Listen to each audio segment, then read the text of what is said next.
It is important to allow yourself to feel the emotions of losing the relationship. Give yourself that time to process and feel.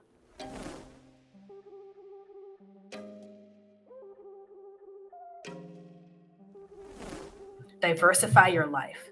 Now, is your life revolving around dating and relationships? If so, then you need to work on being at peace, whether or not you're in a relationship. You need to work on finding more than one fulfilling thing in your life. Being dependent on relationships to find identity and fulfillment is a very vulnerable place. You have to have other things going on for you, things that you can find fulfillment in, so that if some other person comes up to you that's really a bad prospect, it's easy for you to say no because you don't feel like you need to be in a relationship. You can choose. Come to terms with forgiveness. Holding on to past hurts frequently leads to bitterness. And bitterness is the polar opposite of forgiveness. And bitterness is destructive, okay? So emotional bitterness is painful and it is destructive, emotionally, psychologically, and even physically. Forgiveness is also painful, but it leads to emotional freedom. So you can choose a type of pain that you want to have. The pain of bitterness or the pain of forgiveness. Now, forgiveness also involves acceptance. And acceptance is difficult for a lot of us, but acceptance is also very freeing. If you're no longer in a relationship, you're hurt, and you're still looking at pictures of them looking really happy without you, that can hinder healing. So if you know that that's getting in the way of your healing, really think about what you want to do about it. Okay, I can't answer the question for you. I can't tell you to block people, but really think about how you're going to manage the social media issue. Now, sometimes when we go through, like a bad breakup or past relationship, we tell ourselves we will never again be taken advantage of. Never again. We feel this need to gain control of the situation, protect ourselves at all costs. Never going to be made a fool of again. And what that leads to is defensiveness. And then what happens is that the hurts of the past relationship get projected onto the new relationship.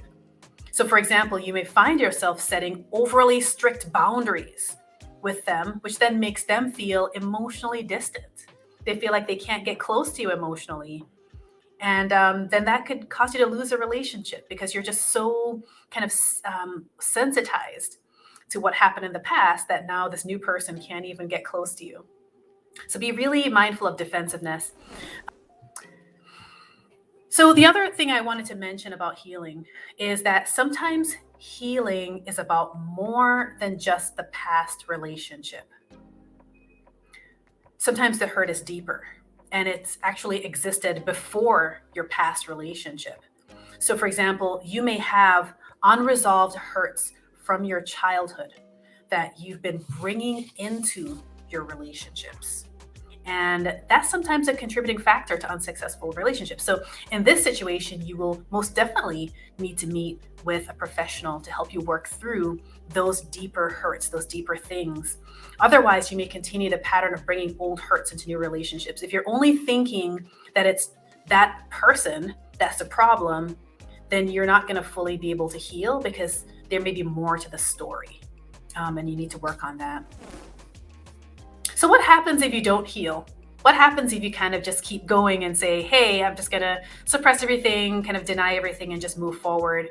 Well, there's a lot of things that could happen. But I think some of the more concerning things is that you can end up you can actually end up hurting the person you're in a relationship with. So if you have a lot of defensiveness and mistrust and other things, you can, without even meaning to, you can actually become emotionally abusive to a new partner. So how does that happen? Well, if you're defensive, mistrustful, and worried and all these other things, you can become very critical of your partner. They can never do anything right. They just can never get things right. You can project anger onto them from a past relationship. You're irritable. They can never make you happy. You can also place a lot of burden and responsibility on them to make up for what happened in the past relationship.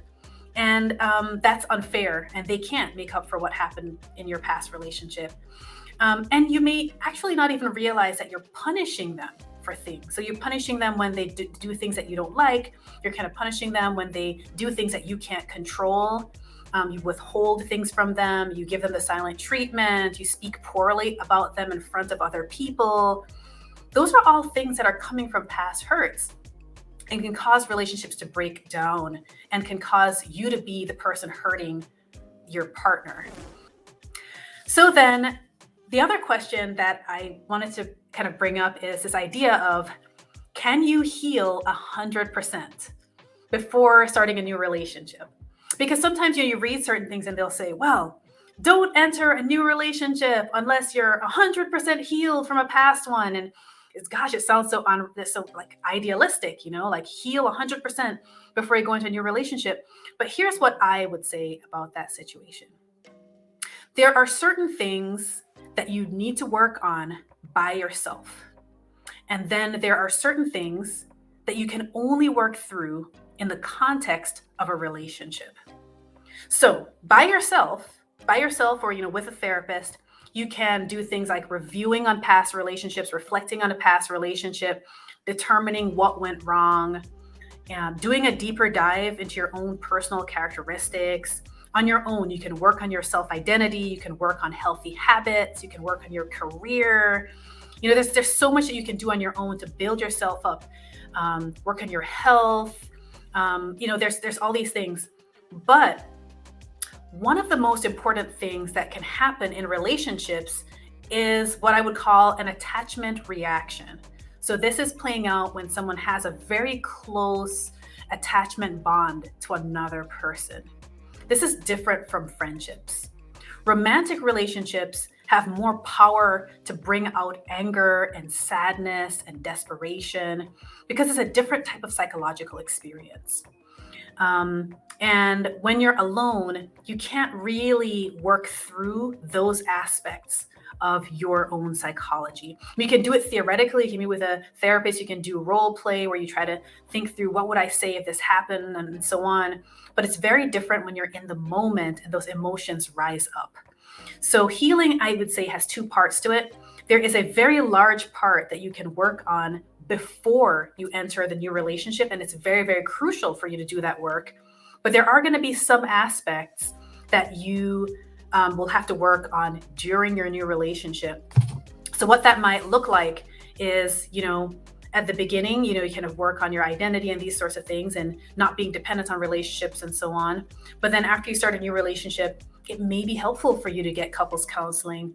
And I've had a couples counselor on the show before, and they actually recommend premarital counseling. In fact, they recommended premarital counseling, which is where if you are considering getting engaged, you have counseling before even getting engaged. What that does is it helps to prevent broken engagements.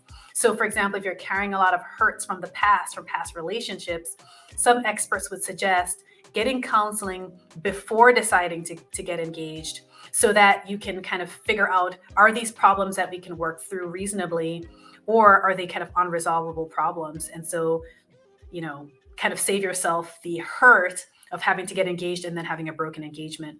So there's room for counseling all along the way. There's the premarital counseling, there's premarital, and then of course there's like marriage counseling.